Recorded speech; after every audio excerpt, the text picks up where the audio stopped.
Bismillahirrahmanirrahim. Assalamualaikum warahmatullahi wabarakatuh. Innal hamdalillah nahmaduhu wa nasta'inuhu wa nastaghfiruh wa na'udzu billahi min syururi anfusina wa min sayyiati a'malina. Man yahdihillahu fala mudhillalah wa man yudlil fala hadiyalah. Asyhadu an la ilaha illallah wahdahu la syarikalah wa asyhadu anna Muhammadan abduhu wa rasuluh. Allahumma salli ala Muhammad wa ala ali Muhammad kama sallaita ala Ibrahim wa ala ali Ibrahim innaka Hamidum Majid. Ya ayyuhalladzina amanu taqullaha haqqa tuqatih wa la tamutunna illa wa antum muslimun. Ya ayyuhalladzina amanu taqullaha wa qulu qawlan sadida yuslih lakum a'malakum wa yaghfir lakum dzunubakum wa may yuti'illaha wa rasulahu faqad faza fawzan 'azima amma ba'd. Inna asdaqal hadithi kitabullah wa khairal hadi hadiyu Muhammadin sallallahu alaihi wasallam wa syarral umuri muhdatsatuha wa kullu muhdatsatin bid'ah wa kullu bid'atin dhalalah wa kullu dhalalatin finnar.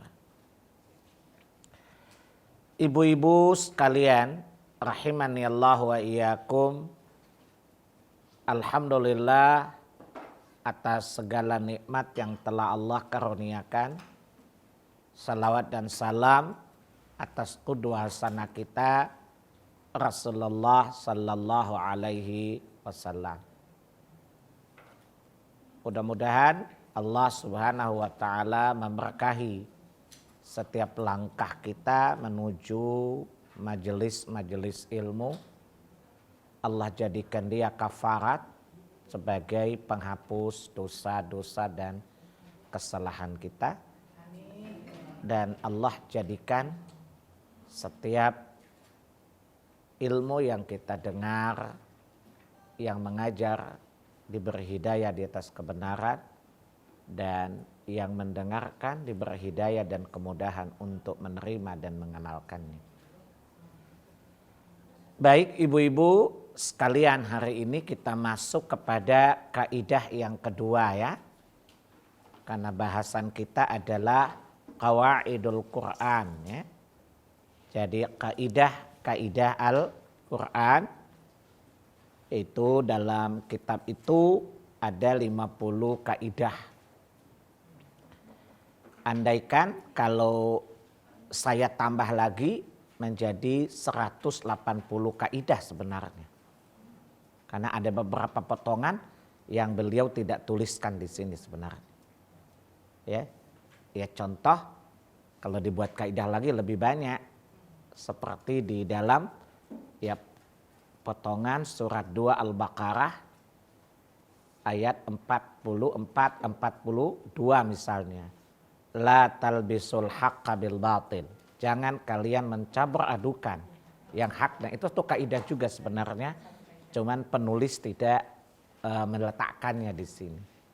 Ya.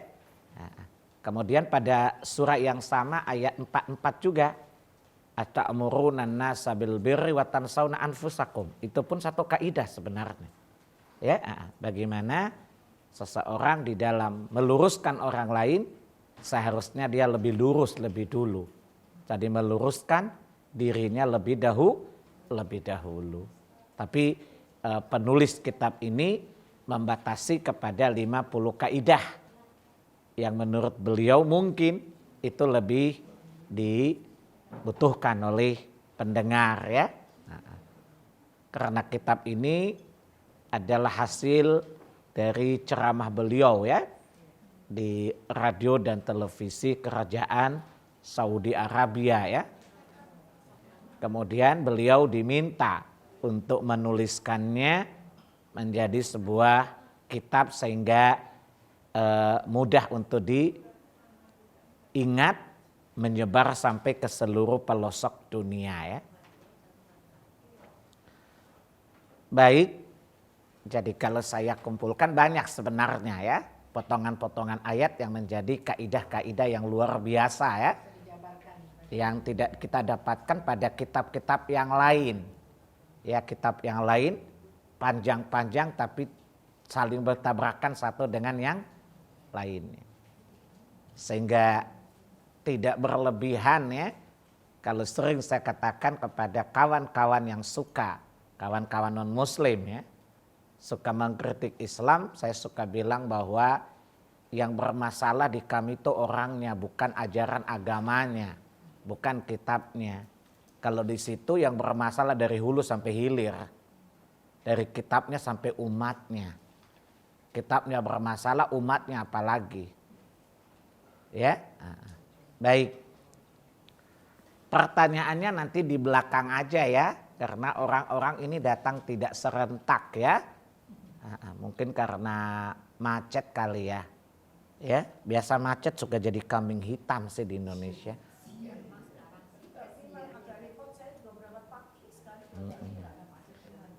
Ya, baik. Kan hidup ini kan ada kebutuhan yang mendesak gitu ya, ada kebutuhan yang bisa ditunda. Kalau urusan keduniaan kan bisa ditunda-tunda saja. Kalau urusan akhirat kan nggak bisa ditunda-tunda. Boleh ditunda sih kecuali kalau Allah sudah kasih tahu, Bu kasih nggak apa-apa, masih 120 tahun baru meninggal nggak apa-apa sih kalau dikasih tahu ya. Ini masalahnya kan kita nggak dikasih tahu. Jadi kalau misalnya dikasih tahu, Bu kasih nggak apa-apa, ibu masih lama kira-kira 80 tahun baru meninggal, maka Bu kasih bilang nggak apa-apa, nanti menjelang 5-6 tahun menjelang meninggal baru saya mulai mempersiapkan akhirat saya gitu ya. Baik, coba lihat halaman 17 pada buku ibu-ibu masing-masing. Kita akan membahas ya kaidah yang kedua dari Qawaidul Quran. Ya, surat baik ya,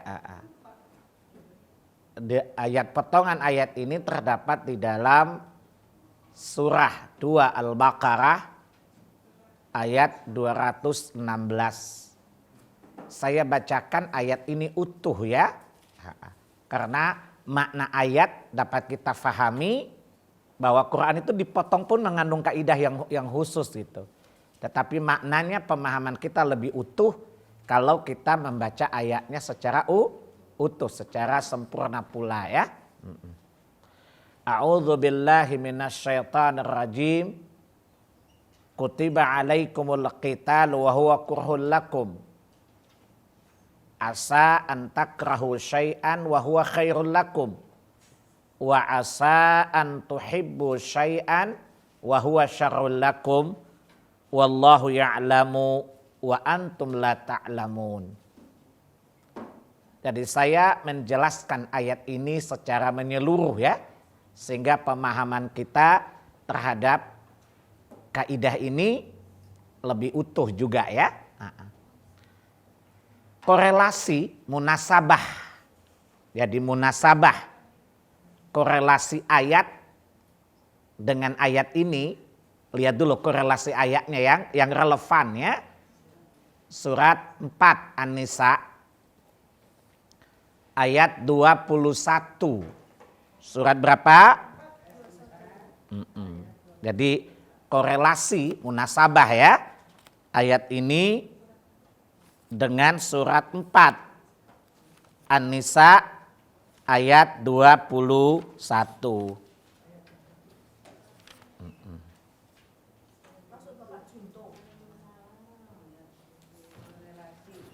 Maaf, ayat 19, maaf. Ayat 19, surat tetap. Ayatnya 19.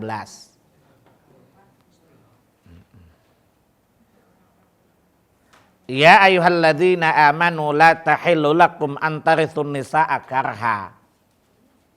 Wahai orang-orang yang beriman, janganlah kalian mempusakai wanita-wanita itu secara paksa.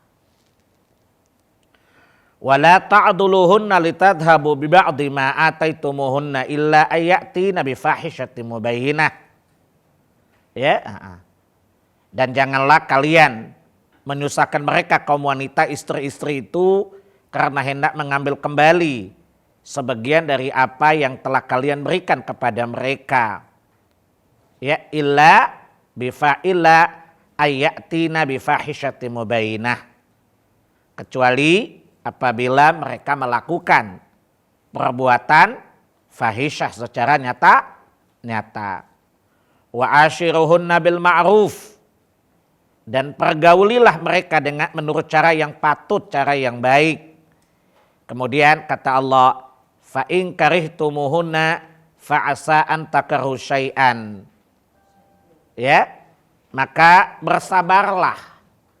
Boleh jadi ya, kamu tidak menyukai sesuatu pada diri mereka, maksudnya kamu tidak menyukai keburukan-keburukan pada mereka, ya. Wa yaj'alallahu fihi khairan katsira. Boleh jadi Allah memberikan kepada dia kebaikan-kebaikan yang banyak. Nanti kita bahas korelasi antara dua ayat ini ya. Perhatikan ibu-ibu sekalian, ayat ini berkaitan dengan takdir Allah ya. Dan kita tahu kita akan diuji oleh Allah dengan takdir baik dan takdir buruk ya. Di surah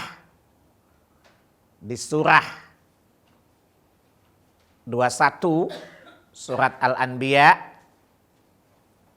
ayat 35, saya tidak usah membaca ayat ini seluruhnya. Tetapi saya mengambil apa saja yang kita butuhkan yang sesuai dengan bahasan kita ya. Dalam ayat itu kata Allah ya. Jadi diawali dengan kullu nafsin dha'iqatul maut ya. Di sana ada perkataan Allah Jalla wa Ala ya, yang berkaitan dengan masalah takdir tadi ya, wa nabluukum bisyarrin wa khairin fitnah, dan kami Allah pasti akan menguji kalian dengan takdir buruk, dan juga kami akan menguji kalian dengan takdir-takdir yang baik. Dan kita tahu bahwa Allah mentakdirkan kebaikan, Allah pula mentakdirkan keburukan. Itu pokok persoalan daripada kaidah ini ya. Jadi kita wajib beriman bahwa kita pasti akan diuji oleh Allah. Takdir yang buruk dan takdir yang baik. Kewajiban kita seorang mukmin adalah selalu bersangka baik kepada Allah. Dan tidak boleh bersangka baik kepada diri sendiri. Karena manusia itu cenderung ya bersangka baik kepada dirinya. Dan suka bersangka buruk kepada Allah bahkan. Contohnya, orang-orang kalau diberi nikmat yang banyak, dia merasa itu bukan pemberian Allah. Emang karena dia baik katanya. Tapi kalau dia diuji oleh Allah dengan sesuatu yang tidak menyenangkan, dia bilang kayaknya Allah menghinakan saya, padahal saya kurang apa sih gitu loh. Kayaknya saya berjilbab udah, sholat udah, semuanya udah. Kok dapat ujian berat sih gitu loh ibu-ibu kan. Suka gitu ya Bu Endang ya. Coba lihat di surat 89, ini korelasi. Jadi jangan bersangka baik pada diri dan suka bersangka buruk kepada Allah, tapi sebaliknya ya. Tunggu dulu nak, kasih. Baik, coba lihat sifat manusia di dalam surat 89 Al-Fajr ya, ayat 15 dan 16 ya. 15 dan 16. Coba lihat sifat manusia. Kayaknya kita juga seperti itu deh. Ya. Waktu muda rezekinya banyak. Tua mulai seret, mulai dia berkeluh kesah tuh biasanya. Fa'ammal insanu idza mabtalahu rabbuhu ya fa'akramahu wa na'amahu fayaqulu rabbi akraman. Manusia itu kalau Allah berikan rezeki yang baik-baik, yang banyak, maka dia kegeeran, bersangka baik pada dirinya. Aku dimuliakan Allah. Artinya apa? Emang aku pantas dimuliakan karena aku orang baik sih, gitulah kira-kira ya. Paham? Dia lupa bahwa apa yang terjadi padanya adalah ujian. Ini yang sering orang lupa. Makanya begitu yang menyenangkan dia lupa bahwa di balik kebaikan pasti ada keburukan. Sebaliknya apa kata Allah? Wa amma idza mabtalahu faqadara alaihi rizqa fayaqulu rabbi ahanan. Tetapi kalau Allah mengurangi rezekinya, apa dia bilang? Allah menghinakan aku. Kita sering gitu ya. Kalau dikasih lebih, alhamdulillah Tuhan sayang sama gue. Artinya dia merasa dirinya baik dan dia pantas disayang gitu. Betul kan? Dia merasa bahwa oh dia itu kenapa begitu? Padahal rajin sholat loh, pada diri tapi hidupnya susah. Gue biarpun gak punya jilbab, kemana-mana pakai ukin simai ketek gitu loh. Tapi Allah sayang sama saya. Dia lupa bahwa tidak semua yang awalnya baik itu akhirnya baik. Karun dikasih awalnya baik enggak? Itu jadi maksud tadi. Jadi kalau dikasih baik jangan kegeeran. Kalau diuji dengan sesuatu yang kurang enggak usah bersedih. Itu maksud ayat tadi. Karena yang kamu rasa baik belum tentu baik akibatnya. Dan yang kamu merasakan jelek belum tentu akhirnya jelek kok. Kalau kamu berpositif thinking terhadap Allah Subhanahu wa Ta'ala. Paham ya? Jadi manusia itu memang diciptakan suka bersangka baik kepada dirinya. Dan cenderung bersangka buruk kepada yang lain termasuk Allah. Sering kita dapati teman-teman kita suka curhat gini. Saya ini sekarang 5 tahun ke belakang ini saya Islamnya udah bagus deh. Sholat tahajudnya udah, semuanya udah. Tapi keujian saya berat ya. Merasa kalau dia udah baik sehingga tidak pantas diuji oleh Allah. Kita kira-kira gitu. Ya, Jadi kalau ibu-ibu ketemu bapak saya cuma tanya. Kamu sama Nabi Ibrahim lebih salih siapa? Orang itu jawab Nabi Ibrahim. Yang sudah salih pastinya aja diuji apalagi kita ya. Nabi Ayub gitu ya. Makanya Bu Kas itu sabar karena sudah diruqyah sering. Jelas ya? Jadi begitu sesuatu menimpa kita, jangan kita langsung bergembira ya dengan nikmat yang Allah berikan. Karena apa-apa yang Allah berikan juga adalah ujian ya. Kebaikan yang Allah berikan juga ujian. Kan Allah bilang, aku akan uji kalian dengan keburukan dan kebaikan. Jadi kalau kita diberi yang baik, jangan kita merasa kita orang baik. Jangan kita merasa Allah sayang sama saya kayak tadi Allah muliakan saya. Ya, bukankah Fir'aun diberi Allah segala yang dia inginkan bukan? Tapi dengannya Allah menghinakan. Paham ya? Itu yang dimaksudkan ayat ini. Jadi kalau coba ibu-ibu lihat di antara 2 ayat yang Allah suruh kita bersabar tadi. Jadi kalau ingat bahwa tentang takdir kita wajib bersabar ya. Paham ya? Di surah 2 Al-Baqarah itu kan tentang perkara din, perkara agama karena jihad ya. Ketika Allah mewajibkan jihad, yang terbayang adalah dia terpisah dengan keluarganya, dia akan terbunuh, dia akan mati dan dia anggap ini satu keburukan. Paham ya? Begitu juga nanti di surah 4 ayat 19 ya kan berkaitan dengan kehidupan rumah tangga ya. Yang itu berpisahnya 2 menu. Kadang-kadang para suami mengatakan perpisahan ini lebih baik. Ternyata sesudah dia pisah makin merana dia. Menyesal dia. Ya kenapa gue ambil keputusan terburu-buru ya. Ya udah terlanjur nasi jadi bubur gitu loh. Paham ya? Jadi 2 ayat ini memiliki korelasi yang erat ya. 1 berkaitan dengan perkara agama, akhirat. Yang 1 berkaitan dengan perkara dunia. Paham ya? Jadi maksud Allah apa? Tadi Allah bilang asa antakrahu syai'an wa huwa syarrul lakum. Boleh jadi Sesuatu yang menimpamu yang buruk, pasti kamu nggak suka. Tapi kata Allah, boleh jadi yang kamu tidak suka itu, yang kamu benci itu justru baik untukmu. Ya, wa asa an tuhibbu syai'an. Sebaliknya, Allah ketika menguji kita dengan sesuatu yang baik, sesuatu yang kita cintai, Allah bilang, boleh jadi itu tidak baik justru akibatnya untukmu. Saya beri contoh bahwa maksud ayat ini, ketika kita diuji Allah dengan sesuatu yang tidak baik, jangan kita menganggap bahwa Allah sedang menghinakan kita tadi. Faham? Ketika Allah beri kita kebaikan yang banyak, jangan kita kira Allah muliakan kita. Karena dua kemungkinan. Contoh bahwa boleh jadi ketika Allah memberi kita kebaikan yang banyak, sebentar lagi Allah binasakan kita dengan kebaikan itu. Boleh jadi.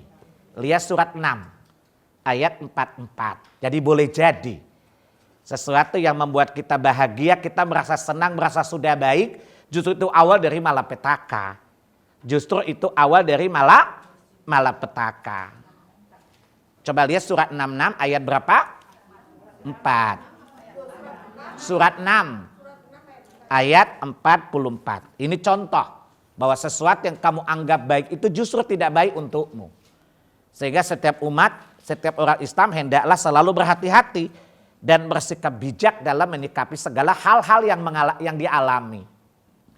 Kata Allah apa? Falamma nasu ma dzukiru bih. Manakala mereka telah lupa dengan ayat-ayat kami. Orang kalau lupa ayat, kemudian Allah berikan rezekinya banyak, dia menganggap Allah memuliakan dia, bukan tadi? Ya, dia menganggap orang yang rajin ibadah yang banyak musibahnya itu kayaknya Islamnya nggak bagus Islamnya nggak bener gitu. Ya, coba lihat ibu itu. Dulu waktu jadi pramugari hidupnya enak waktu pakai yuken semai ketek, coba lihat.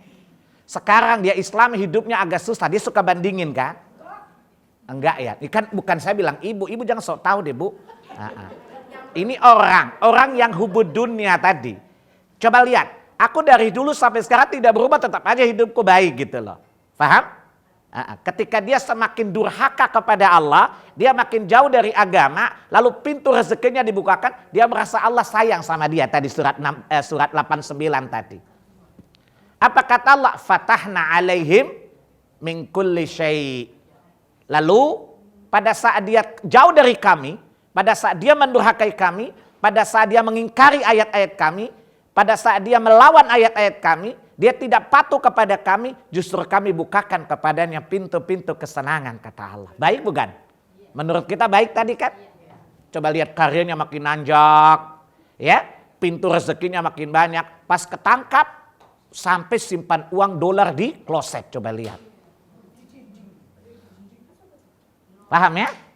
Jadi dia mengira itu baik, kata Allah. Lalu apa kata Allah? Idza farihu, manakala dia sudah bergembira, dia udah bersenang-senang, dia merasa bahwa Allah sayang sama dia tadi, Allah muliakan dia, apa kata Allah? Coba perhatikan. Ya? Apa kata Allah? Hatta idza farihu bima utu, manakala mereka sehingga mereka telah senang, ya, merasa senang, bahagia, euforia dengan apa yang dia dapatkan, apa kata Allah? Ya, akhadnahum baktah, lalu kami tarik dia secara mendadak, matinya mendadak, tidak bertaubat dalam keadaan kekafiran. Ya, faidahum mublisun, dan dia hanya jadi orang yang apa? Putus asa saja. Ya, kan orang kalau dikasih harta banyak, mumpung hidup sekali kita nikmati, dia anggap ini kasih Tuhan untuk kita. Betul? Dia menganggap bahwa dia disayang oleh Allah kan? Tetapi ujung-ujungnya endingnya enak, tidak kata Allah tadi. Makanya kalau Allah kasih yang baik jangan bersangka baik. Jangan langsung bilang Allah sayang sama saya. Karena ujungnya kita nggak tahu. Paham ya? Paham? Jadi begitulah ayat ini dengan ayat yang kita bahas. Supaya kalau kita ditimpa keburukan jangan bersangka buruk. Tapi ambil pelajaran dari setiap keburukan dari yang kita dapatkan. Coba ibu lihat, orang yang di neraka itu lebih banyak orang yang apa? Saya tanya, orang yang di neraka itu Lebih banyak orang yang mengalami penderitaan atau orang yang kaya di dunia?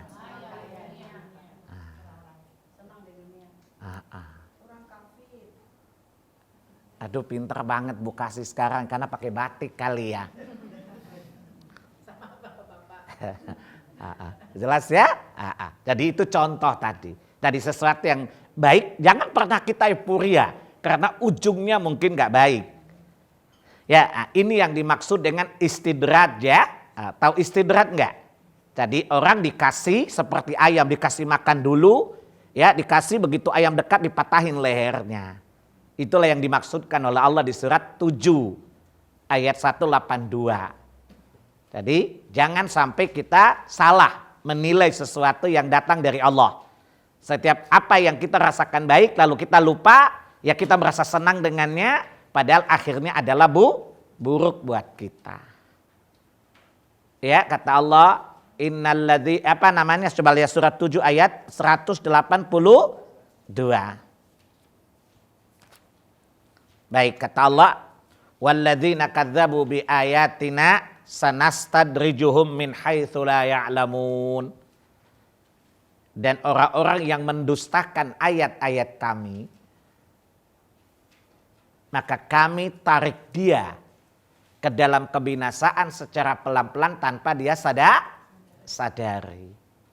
Jadi orang diberi sesuatu dia kira itu kebaikan, bahwa Allah sayang sama dia tadi, ya. Lalu kemudian ujungnya adalah tidak baik.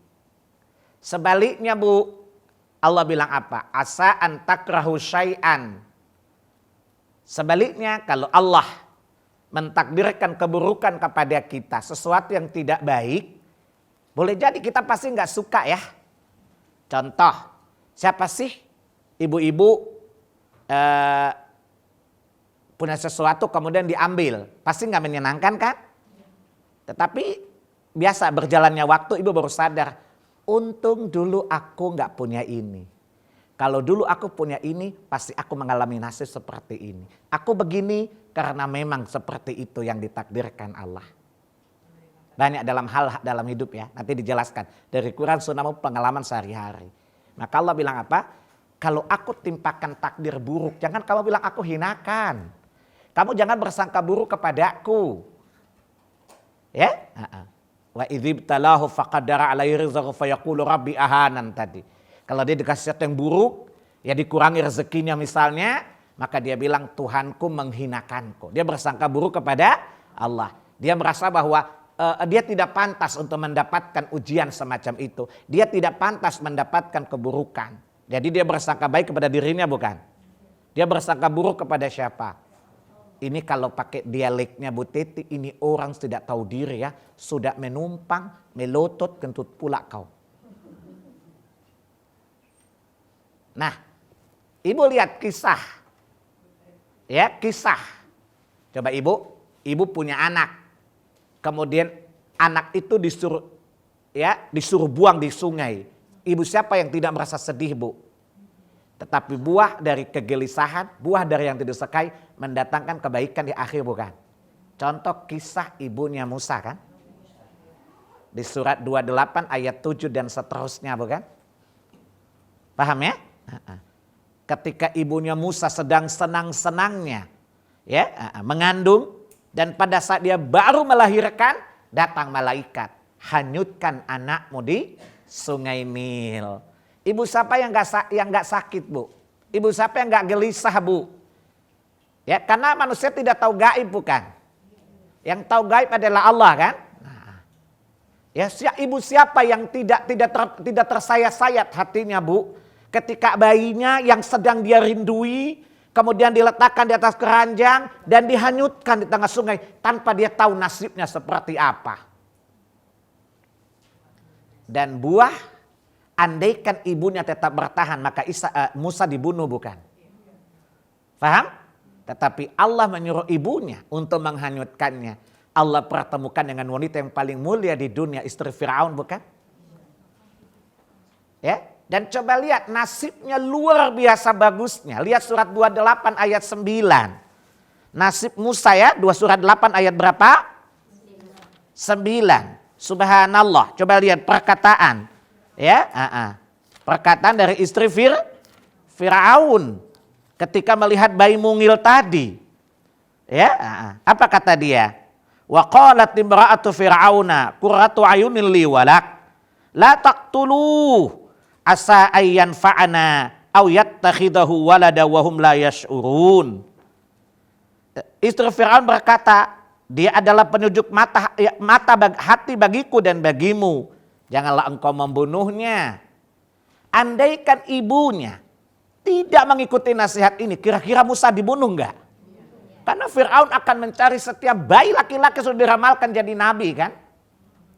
Tapi ibunya mengikutinya. Ini peristiwa yang awalnya tidak disukai. Siapa yang rida si anaknya dihanyutkan begitu tanpa ketahuan nasibnya seperti apa? Allah Maha mengetahui segalanya. Ibunya jalanin semua yang Allah perintahkan dengan hati yang tentu sangat bersedih luar biasa. Di tengah sungai, istri Firaun pun mendapati bayi tadi dan dia berkata, jadikanlah anak ini sebagai penyejuk hati dan mata bagiku dan bagimu. Jadikan dia buat anak kita. Jangan engkau membunuhnya. Karena udah ada kecurigaan di wajah. Ini pasti anak Bani Israel, makanya dibuang. Paham? Dan kemudian akhirnya apa? Ya, setelah anak itu diasuh, tidak ada seorang pun wanita yang disukai puting susunya oleh Musa kan? Dan akhirnya ibunya lah yang menyusuinya. Telah apa buah dari sesuatu yang disukai, tapi berbuah kebaikan. Dan pada akhirnya anak ini membawa kebaikan yang luar biasa, masyhur di seluruh dunia. Andaikan ibunya tetap menjaga anaknya, bersamanya dia dan ibunya pasti dibunuh bukan? Dan hilanglah sejarah Musa tidak sampai kepada kita bukan? Tapi ibunya bukan sesuatu yang dia tidak sukai. Mungkin paling dibenci oleh wanita ibu manapun. Tetapi itulah buah dari kebaikan. Kata Allah, asa an takrahu syai'an wa huwa khairul lakum. Boleh jadi apa yang kamu tidak suka itu adalah baik untukmu di kemudian hari. Itu contoh konkret dari ayat ini ya. Contoh lain. Bu, ibu punya anak paling ibu sayang. Ibu punya anak paling ibu sayang. Kemudian anak itu dibawa kakak-kakaknya, dibuang lagi di sumur, gimana bu? Nabi Yusuf kan? Ini pasti tidak disukai oleh siapapun kan? Dan ibu tahu hasilnya apa? Yusuf berkumpul dengan ayahnya. Ayahnya yang saking sedihnya buta. Dan Yusuf hidup dalam kemuliaan dunia dan kemuliaan akhirat. Itulah sesuatu yang tidak disukai di awal. Andaikan kalau Nabi Musa tetap bersama ayahnya kan lagi ceritanya kan. Dia tidak akan pernah jadi pemimpin Mesir kan. Dia tidak jadi anak, dia tetap jadi nabi tapi tidak jadi pemimpin dunia kan. Tetapi buah dari kesedihan, sesuatu yang disukai di awalnya ternyata berbuahkan kebaikan di akhirnya. Asa'an takrahu syai'an. Boleh jadi kata Allah. Apa yang tidak kamu sukai di awal itu justru akan berbuah kebaikan di akhir. Dua contoh tadi adalah kisah nyata yang tidak diingkari bahwa itu pernah terjadi dalam suatu kehidupan yang pernah dialami oleh orang-orang terdahulu. Contoh lain. Coba ibu lihat kisah Nabi Musa. Kisah Nabi Musa dengan Khidir. Nah, pintar bu kasih kemajuan. Maka dia berani lawan profesor dia. Ya, Ibu coba lihat ya ketika Khidir membunuh seorang anak. Khidir harus membunuh seorang anak, atas perintah Allah. Karena Khidir bukan kanibal ya. Khidir itu bukan pembunuh, bukan Sumanto. Ya, Musa bilang apa? Coba lihat. Nah, coba lihat. Musa menganggap sesuatu itu buruk dalam pandangan. Nah, Nabi Musa juga tidak tahu akhir dari sebuah sesuatu cerita kan? Coba lihat surat 18 tadi. Ya, lihat bagaimana reaksi Musa alaihi salatu wassalam ketika melihat ya bagaimana seorang yang dipilih oleh Allah untuk menjadi gurunya membunuh jiwa yang tidak berdosa. Ya,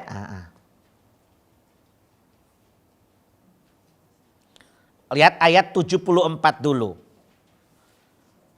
Fantalaqa.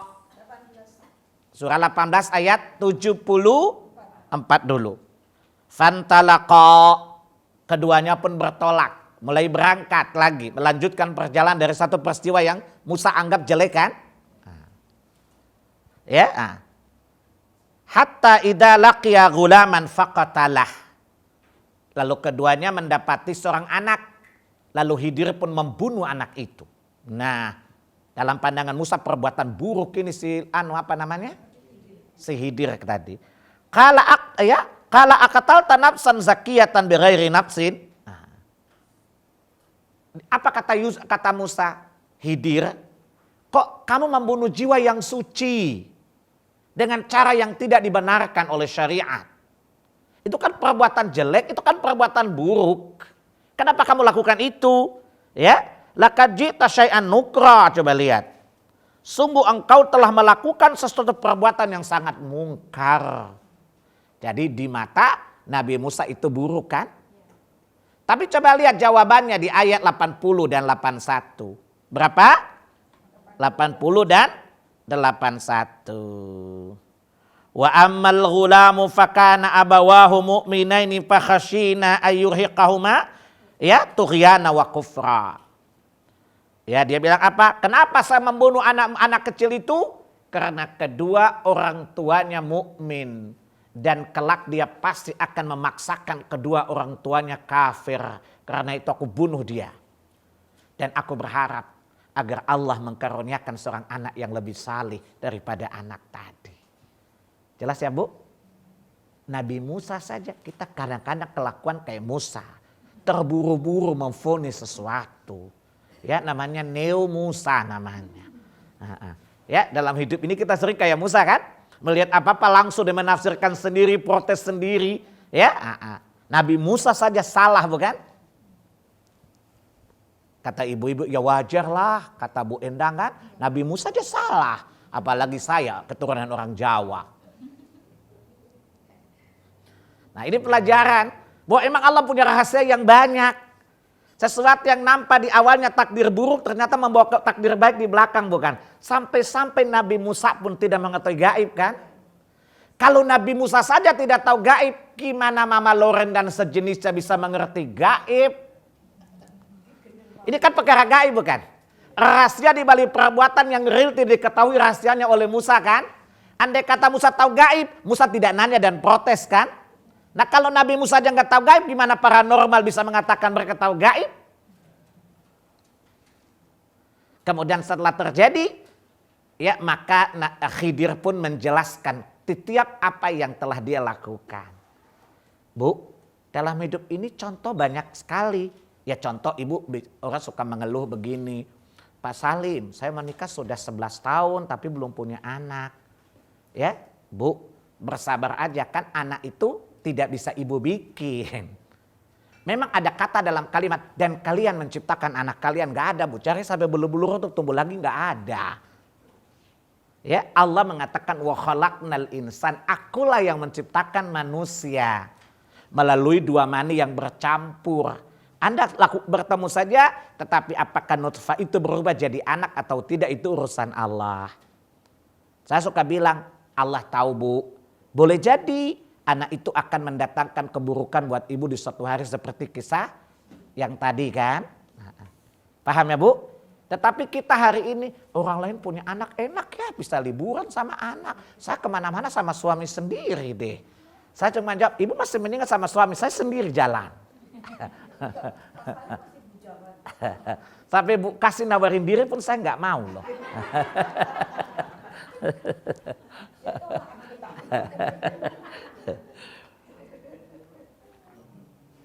Nah artinya apa? Jangan kita melihat sesuatu yang menurut kita tidak baik, tetapi menurut kita sebenarnya, oh andai kan saya punya anak pasti saya bahagia. Kalau saya punya anak, saya pasti happy. Saya kalau punya anak saya pasti gini. Kita kan nggak tahu rahasia Allah ya. Boleh jadi anak itu datang bikin kita musuhan dengan tetangga, ribut dengan laki, betul ya Bu? Bahkan mungkin akan membuat kita lalai dari kewajiban syariat. Maka nikmatilah setiap takdir Allah yang Allah takdirkan atas kita dengan cara selalu berhati-hati menyikapinya. Itu kisah-kisah Quran ya. Sesuatu yang di awalnya tidak disukai, tapi ternyata berbuah kebaikan. Ada rahasia kebaikan di balik itu. Jelas ya?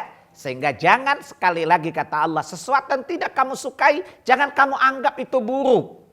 Karena boleh jadi yang kamu tidak suka itu akan berakhir baik. Jelas tidak ceritanya? Nah, begitu juga banyak kisah. Nah di hadis ada lagi Bu. Ummu Salamah ketika suaminya meninggal sedihnya luar biasa. Dunia langit runtuh Bu. Ya, bumi itu terasa tidak ada lagi tempat dia berpijak. Karena Ummu Salamah seorang laki-laki yang sangat salih di antara para sahabat Ansar. Ya, Abu Salamah itu adalah laki-laki yang pertama masuk Islam. Ya, jadi di antara para sahabat itu dia adalah yang terbaik. Sehingga Ummu Salamah merasa apa? Dia telah kehilangan dunianya. Ya, dia tidak lagi berpijak di bumi, tidak bernaung di langit. Kedua-duanya hancur dengan kematian Abu Salamah. Lalu Nabi bilang, kirimkan apa itu namanya irja ya, kalimat irja. Katakan, ya Allah jadikan aku orang yang bersabar atas musibah ini dan gantilah dengan yang lebih baik. Apa kata Ummu Salamah? Dan Allah menggantikan dengan laki-laki yang lebih baik dari Abu Salamah, itu Rasulullah Sallallahu Alaihi Wasallam. Kan waktu itu ibu belum ngaji masalahnya. Waktu itu kan Bu Kasih masih gimana gitu ya. Waktu itu juga ya Bu Kasih kehilangan juga biarin aja lah, sabodoh kali ya. Atau ya menyikapinya beda lah gitu ya. Jadi itulah contoh kehidupan. Praktek dari ayat ini, realitas dari ayat ini, itulah kisah yang pernah dialami dan kita di Quran banyak sekali. Ya, berapa banyak orang yang diberi kebaikan ternyata berbuahkan kejelekan. Berapa banyak orang yang diuji oleh Allah dengan ketidakbaikan menurut mereka ternyata berbuahkan kebaikan. Sesuatu yang tidak disukai tetapi mendatangkan banyak kebaikan. Bisa difahami ya? Sehingga kalau Allah beri, jangan kegeeran merasa dimuliakan. Karena boleh jadi ada keburukan di baliknya. Kalau Allah mengurangi harta kita, menguji kita dengan sesuatu yang tidak menyenangkan, jangan terburu-buru bersangka buruk kepada Allah. Jangan terburu-buru bersikap tidak suka kepada ujian yang buruk tadi. Karena kata Allah, yang kamu benci itu boleh jadi akan berbuah kebaikan. Atau sederhana saja, kisah banyak sekali. Ketika Air Asia itu kan ada penumpang yang tidak, ketika pembatalan jadwal itu kan tidak diberitahu kan? Betul kan? Jadi ada penumpang yang ketika terjadi perubahan jadwal dari jam yang lebih pagi tapi lebih pagi lagi, ada 2 orang yang tidak dapat pemberitahuan kan tentang perubahan jadwal kan? Lalu dia datang ke bandara kemudian marah-marah kepada maskapai kan? Ya. Belum dia pulang berita bahwa Air Asia pun jatuh kan? Nah. Jelas? Kemudian apa ibu dia reaksi dia? Karena dia Cina jadi nggak sujud syukur sih. Tapi satu sujud syukur karena orang Islam kan? Jelas ya? Itulah rahasia kehidupan. Ya, ini kita belajar nanti kalau ke bandara ya pesawatnya pergi ya biasa aja lah gitu ya. Belajar dari kisah-kisah yang tadi ya. Dari kisah ibunya Musa gitu ya. Dari kisahnya Firaun, kisahnya Nabi Yakub, ya kisahnya Ummu Salamah, kisahnya Khidir dengan Musa. Jadi kalau sesuatu itu jangan bereaksi, respon saja baik-baik ya. Tenang. Lalu katakan, ya Allah, semuanya tidak terjadi kecuali dengan kehendak-Mu. Ya saya beriman, jadikan aku orang yang sabar dan aku ikhlas menerimanya. Kami tidak tahu. Setelah pulang, ya pesawat tertinggal, ya ternyata balik, ibu sudah ditunggu dengan 2M di rumah misalnya. Kan boleh jadi kan Bu? Untung tadi saya nggak pergi, tahu nggak? Kata ibu-ibu cerita tangannya gini lagi, tahu nggak? Saya pergi ke bandara udah ketinggalan pesawat, pulang-pulang ada yang nganter 2 miliar, gila men gitu loh. Gue kaget Bo gitu kan. Kalau Bu Enak sama Bu Isuk gila Bo gitu kan. Jelas itulah rahasia Allah, makanya mengimani takdir itu hal yang paling fundamental ya. Jadi ini mengapa seorang mukmin hendaklah mengimani takdir, jangan mendahului takdir. Ada pertanyaan kepada saya di sebuah pengajian. Pak Salim, ada kiai-kiai mengatakan NKRI itu harga mati. Saya bilang itu namanya sombong mendahului takdir. Ya, kerajaan Utsmani saja ya terpecah belah, padahal itu kerajaan khilafah Islami. Jelas? Bahkan Rusia yang begitu kuat dengan super adidayanya terpecah belah juga. Kita ingat bahwa satu negara itu lebih baik daripada terpecah belah ya. Tetapi jangan mendahului takdir. Menurut kita Indonesia satu negeri mungkin baik, tapi menurut rahasia Allah lebih tahu yang terbaik yang mana. Maka katakan logika kita adalah satu negara itu lebih baik, tapi Allah lebih tahu. Tidak usah harga mati itu Islam itu harga mati. Mentauhidkan Allah itu harga mati. Paham? Kenapa orang yang sudah Islam aja nggak dijamin Allah tetap di atas Islam kok? Jelas? Orang yang beriman saja tidak dijamin Allah selamanya beriman sampai akhir hayat kan? Ya, berapa banyak orang yang tadinya ustadz murtad bukan? Berapa banyak orang yang tadi membenci Islam harus masuk Islam kan? Jadi tidak ada yang harga mati cuman Allah ada yang tahu harganya. Ya, kita ini nawar aja nggak boleh loh, apalagi menetapkan harga mati ya. Karena kita tidak mengerti takdir, kita tidak tahu takdir, maka jangan bilang harga mati. Wow, kayak dagang aja loh pakai harga mati. Saya suka bilang loh, kita ini tidak punya hak nawar kok, gimana bisa harga mati? Jelas? Maka serahkan segala sesuatunya kepada Allah. Karena sekali lagi sesuatu yang kamu kira baik ternyata akhirnya tidak baik. Dulu semua orang memuji kebijakan Pak Harto bukan? Kemudian Pak Harto dijelekkan untuk alasan jatuh. Sekarang orang semua bilang Pak Harto baik bukan?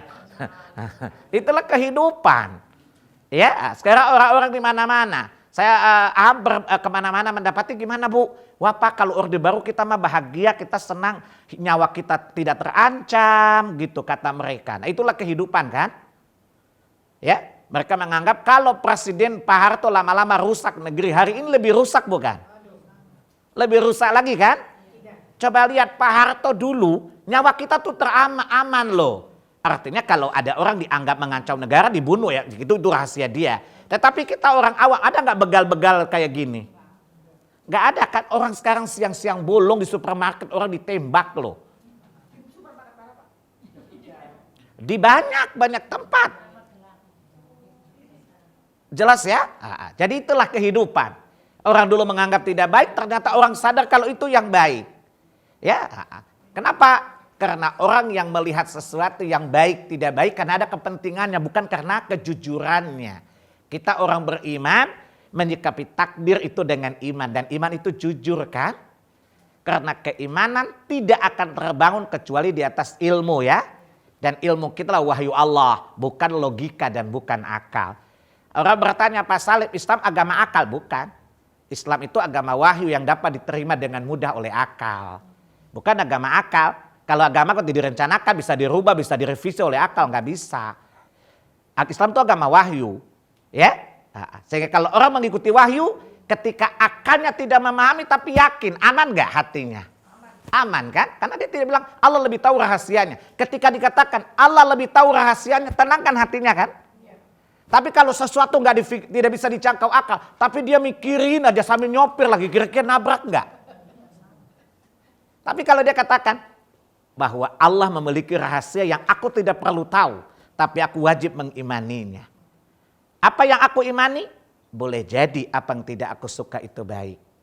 Dan boleh jadi apa yang Allah takdirkan untukku aku suka itu justru tidak baik. Jelas? Maka kita yakini itu, jiwa jadi tenang, akal kita jadi cerdas. Sehingga kalau ada sesuatu yang dijelaskan oleh syariat, tidak dipahami oleh akal, ya kita katakan akal saya bermasalah bukan syariat. Bukan kita berkata. Tapi nggak logis loh Pak. Nah, contoh kemarin saya merasa lucu.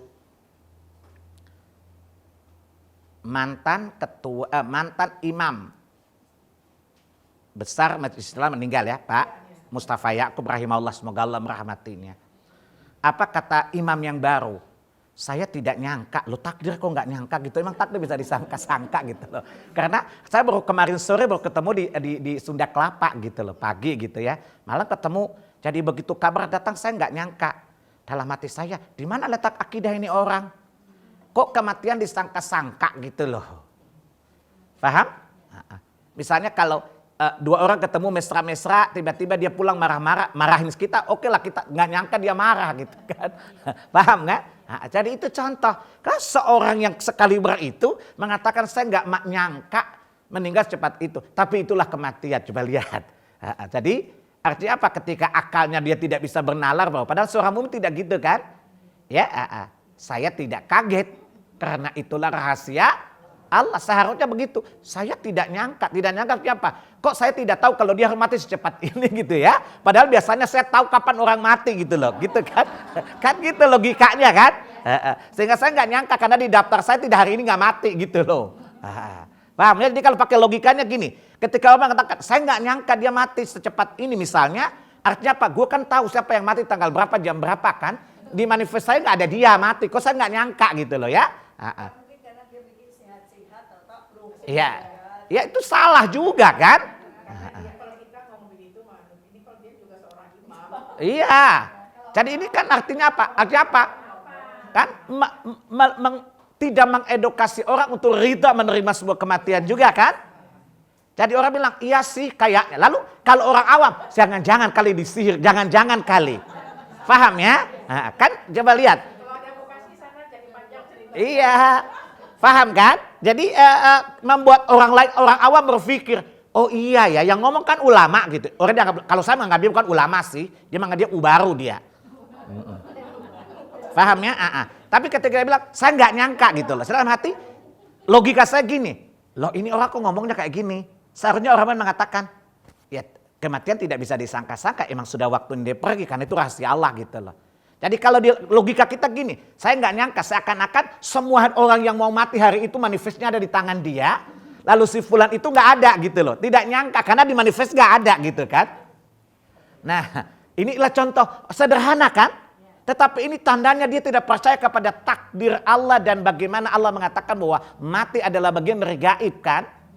Andai katanya dia hafal Quran, katanya dia itu, bukan Allah mengatakan di surat 31. Ayat 34 perkara gaib kelima wa matadri nafsum bi ai ardin tamut, tidak seorang pun yang tahu dengan pasti di bumi mana dia dimatikan. Yang bersangkutan aja nggak tahu, gimana lu nggak nyangka? Paham? Ya biasanya yang tahu kan dia bersangkutan kan, dia ngalamin paling nggak ada isyarat awal gitu kan. Nah kalau yang bersangkutan saja tidak nyangka lah, gimana yang lain gitu loh. Lah itu pertandanya orang menghafal Quran tidak dijamin akidahnya lurus kan. Jadi makanya kalau orang-orang ibu-ibu kan kadang-kadang juga lidahnya panjang, akalnya pendek, panjang lidah, pendek akal, cetek iman ya. Tapi bukan ibu-ibu di sini, ibu-ibu di tempat lain. Ya suka gitu juga. Pak nggak nyangka ya baru kemarin ketemu di pengajian kok mati ya. Saya bilang Bu, jangankan ibu dia aja nggak tahu kapan matinya, kok ibu yang pakai nyangka Bu. Iya. Jadi tidak usah bilang saya tidak nyangka gitu loh. Itu kan bahasa orang yang tidak beriman pada takdir bukan? Iya. Oke, kalau orang awam mengatakan wajar lah saya maklumi. Tapi ini orang yang sudah diberi predikat imam besar gitu loh. Saya nggak nyangka gitu loh secepat itu. Lah saya dalam hati gini. Allah orang yang bersangkutan aja nggak tahu di mana matinya. Bagaimana kita yang lain bisa? Yang bersangkutan yang nggak nyangka. Bagaimana yang tidak ngalamin, gimana bisa nyangka gitu kan? Itu satu, ini logika Quran loh ya. Yang kedua, saya berpikir gini, jangan sampai dia mengira bahwa semua orang yang meninggal dalam minggu ini daftarnya sama dia gitu loh. Ya kan? Lalu nama itu nggak ada, kok tiba-tiba mati, padahal harus sepengetahuan saya gitu loh. Jadi nggak nyangka gitu loh. Jelas? Malaikat yang lain aja nggak tahu siapa yang materi, ini yang tahu kan malaikat maut dan malaikat bersangkutan. Oh sudah, jangan nyambung dulu Bu, kasih kedengaran loh di situ ya. Jelas ya, ini contoh. Ini kan hal-hal sepele. Lalu akan berdampak apa kalau kita mendengar itu, reaksi kita tidak bereaksi, kita respon. Waduh, orang sekali berini percaya takdir model begini, yang konon kabarnya suka ngutip-ngutip Quran pendek-pendek gitu loh. Paham? Lalu orang awam, oh iya ya, tuh profesor bilang nggak nyangka, berarti jangan-jangan ada apa-apa loh. Akhirnya apa, bisa terjadi keburukan lagi bukan? Jangan-jangan dia disihir kali, jangan-jangan dia diracun pakai cyanida kali, dan sebagainya. Kenapa? Tidak nyangka kan? Tapi ketika seorang profesor mengatakan itulah kematian, ya, yang bersangkutan saja tidak tahu, apalagi selain dia. Dan tidak ada pemberitahuan awal, maka orang yang tadi mau berburuk sangka jadi tenang bukan? Tapi ketika mengatakan saya tidak nyangka, ada kecurigaan enggak? Pak, jangan-jangan Pak diracun Pak gitu. Dan seterusnya. Jelas Bu? Nah, ini perkataan yang menurut orang awam tuh sepele saja, tidak. Bagi orang awam sih ucapan semacam ini enggak mengandung apa-apa. Tapi kita orang yang paham din mengatakan ini orang kok ngomongnya ngawur gitu loh. Dan yang dikhawatirkan itu menjadi keyakinan orang awam, nggak nyangka ya. Jadi kalau biasa ibu-ibu suka bilang, Pak Salim nggak nyangka ya kemarin masih ngaji. Saya bilang dia aja nggak nyangka apalagi ibu. Lagi saya tanya, ibu mau kesini untuk melayat atau untuk investigasi Bu?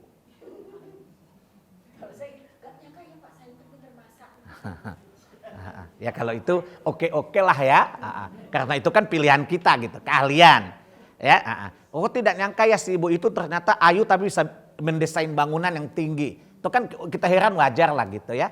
Tetapi hal yang menjadi rahasia Allah dan sudah dijelaskan berulang-ulang di Quran. Ngapain hal menyatakan tidak nyangka? Saya suka bilang yang bersangkutan yang nggak tahu di mana dia mati, kok bagaimana kita nyangka? Atau apa kata malaikat? Emangnya kematian orang tergantung sangkaan Allah. Nah, paham? Na'udzubillahi min. Ini perkataan yang membuat kita tidak beriman kepada takdir sesungguhnya. Orang beriman kepada takdir bahwa kematian adalah satu kepastian yang perkara gaib hanya Allah yang tahu, yang bersangkutan pun tidak tahu, apalagi selainnya. Maka kalau kita menghadapi kematian suami, anak, kita tahu, kita yakin Allah lebih tahu apa yang terbaik untukku. Dari mana ayatnya? Akhir dari ayat itu, akhir dari surat 2 Al-Baqarah 216.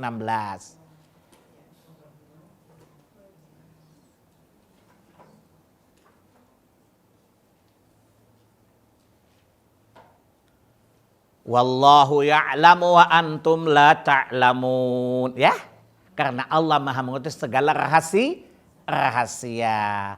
Allah maha mengetahui segala sesuatu yang terjadi, belum, sedang, dan akan terjadi. Yang paling tahu adalah Allah, bukan kita. Maka sandarkanlah keyakinan itu kepada Allah. Allah akhir ayat itu dengan apa? Begitu juga dalam hidup ini Bu. Jadi kalau kita melihat orang berakhlak buruk, jangan memvonis kayaknya orang ini susah diperbaiki. Ibu kalau ngomong kan ekspresinya kayak gitu ya Bu. Contoh gini, gimana menurut Ibu? Susah. Kayaknya susah banget. Saya bilang hari ini itu yang saya lihat Bu. Ya, kadang-kadang gitu. Kan Allah bilang tadi di surat 21, terhadap pasangannya. Boleh jadi kamu melihat sisi yang buruk, tetapi Allah sedang menyimpan banyak kebaikan dari dia yang tidak terlihat. Jadi anak kita juga sama. Jadi kalau ibu melihat sesuatu yang buruk pada anak, jangan langsung cap. Nah, dulu orang di kampung saya kalau marahin anak itu kayak musuhnya. Ya, jadi bapak-bapak kalau marahin anak itu, anaknya dipukulin seperti musuhnya dengan penuh emosi ya. Bapak saya suka bilang, sini. Tadi siapa yang dipukul? Nah, siapa dimarahin? Anak saya Pak. Oh, saya kira musuhmu. Bapak saya kan orang lihat dia aja orang gak berani bantah karena saking dikenal orang baik, tidak pernah kasar gitu ya. Jadi begitu dia begitu, orang itu sudah yang tadi marahnya membelak jadi malu. Dia berhenti karena malu ya. Oh, kenapa dibentak-bentak? Pak, anak saya tuh kurang ajar luar biasa Pak.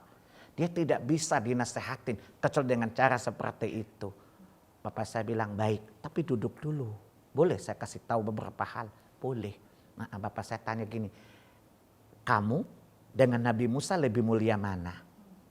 Dia bilang Nabi Musa lah Tuan Guru. Anakmu dengan Fir'aun lebih jahat siapa?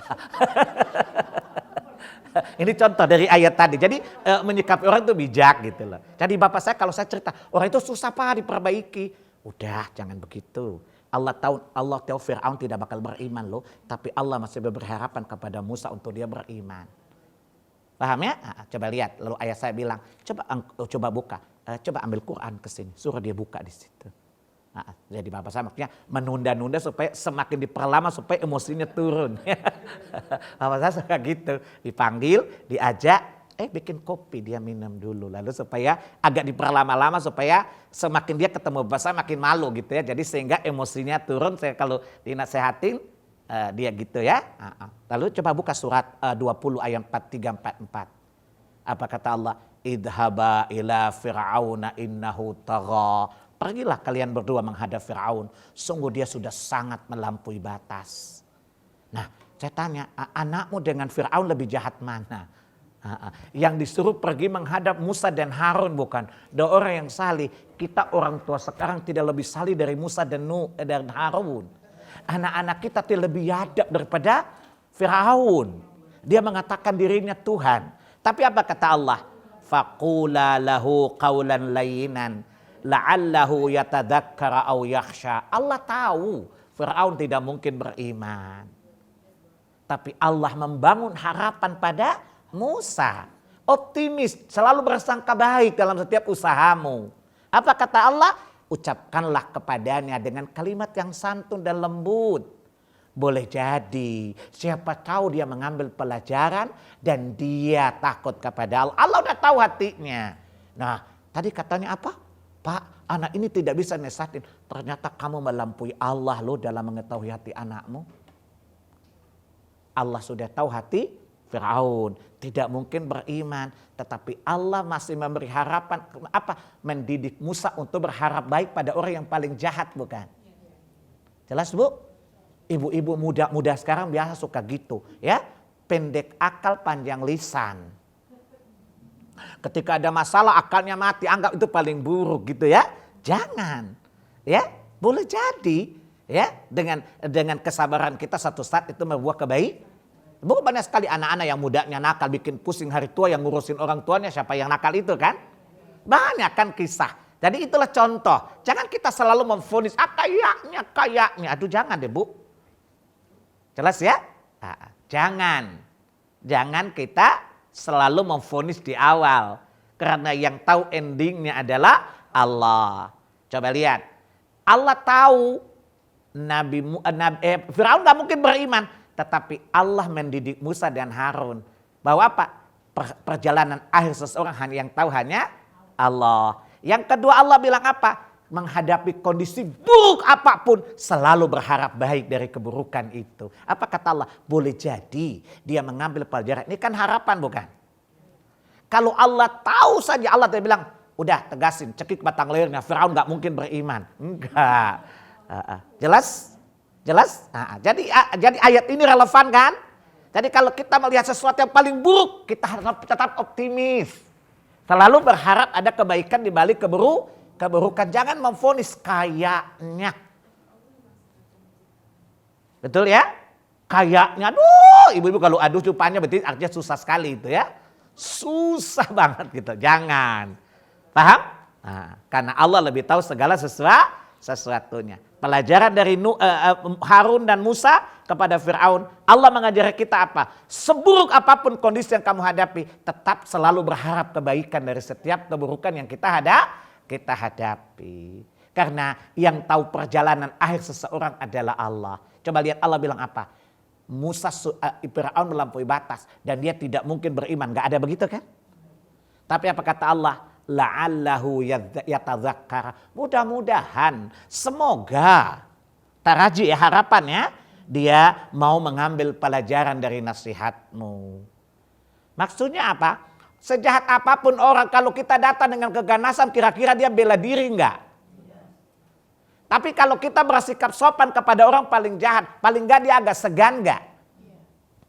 Nah, apalagi anak sendiri. Lalu bapak itu bilang, oh jadi tindakan saya salah ya. Ya hanya Allah dan kamu jadi saksi ya bahwa kamu salah. Nah sekarang bapak saya bilang, panggil anaknya ke sini. Panggil anaknya ke sini, minta maaflah kepada anakmu.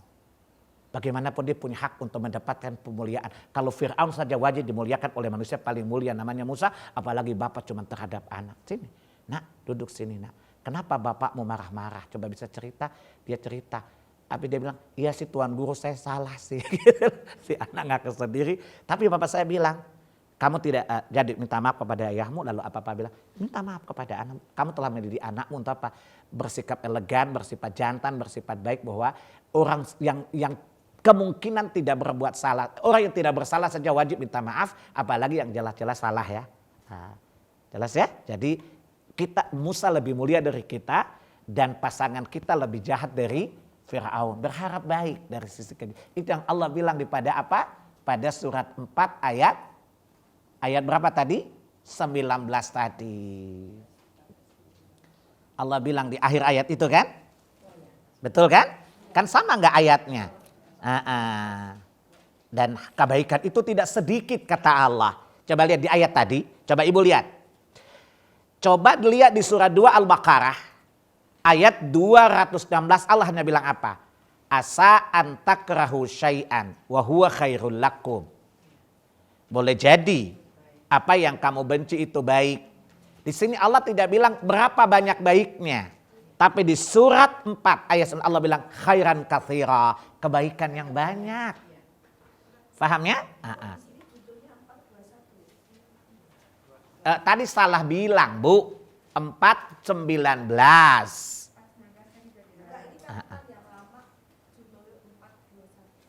Oh itu lain Bu. Yang surat yang kita bahas tadi umum ya, tentang perang ini tentang hubungan suami istri ya, ataupun hubungan sesama manusia. Jadi kalau kita melihat sisi buruk orang lain, boleh jadi dia punya sisi kebaikan yang sangat banyak yang Allah sembunyikan, dan Allah tidak bilang satu kebaikan, khairan katsira, kebaikan yang banyak sekali. Ya, Jadi Ibu Teti punya anak seburuk apapun berharap baik kebaikan yang banyak darinya. Sebab kalau kita mengharapkan kebaikan yang banyak, kita meyakini boleh jadi ada kebaikan, kita punya semangat untuk merubahnya. Tapi kalau coba lihat, ya sudah awal-awalnya sudah mulai bertekuk muka, ya tidak ada harapan kita berusaha Bu. Ya, kita seperti ayam sudah kena batu di kepalanya, kena lempar batu, ya langsung keok. Jangan.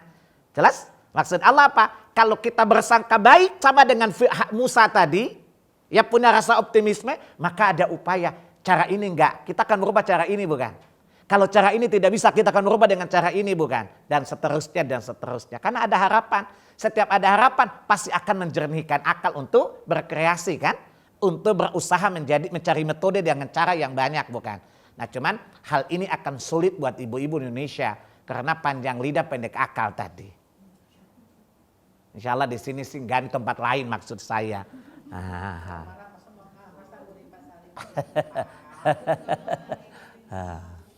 Paham ya? Tadi itulah kisah Nabi Musa dan Harun ya. Allah masih menumbuhkan harapan. Ya, Allah mendidik nabinya apa? Ya, bahwa perkara gaib hanya Allah yang tahu. Wallahu ya'lamu, urusan hasilnya. Kemudian kisah ini apa Bu?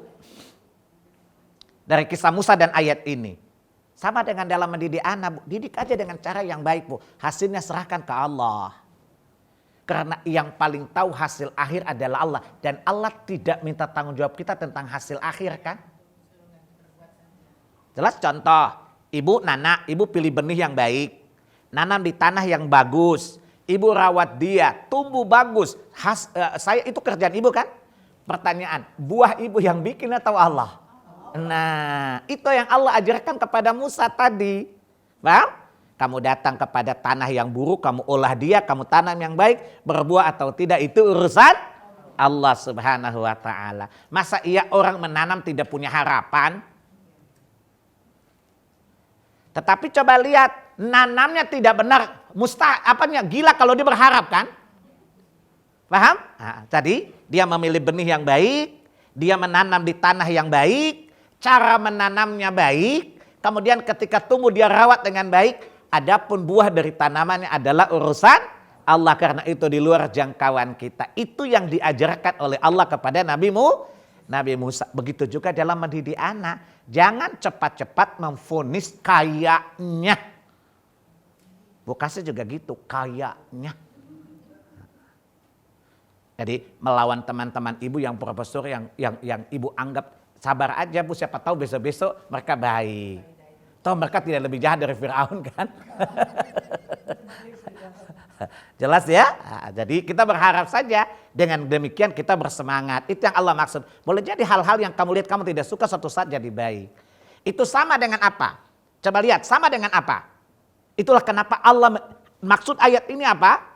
Maksud ayat ini realisasi dalam hubungan manusia yang lain apa? Lihat surah 41.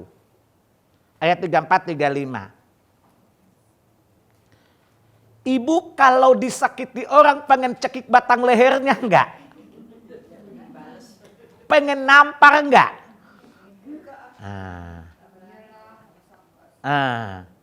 Tetapi coba apa kata Allah di ayat itu?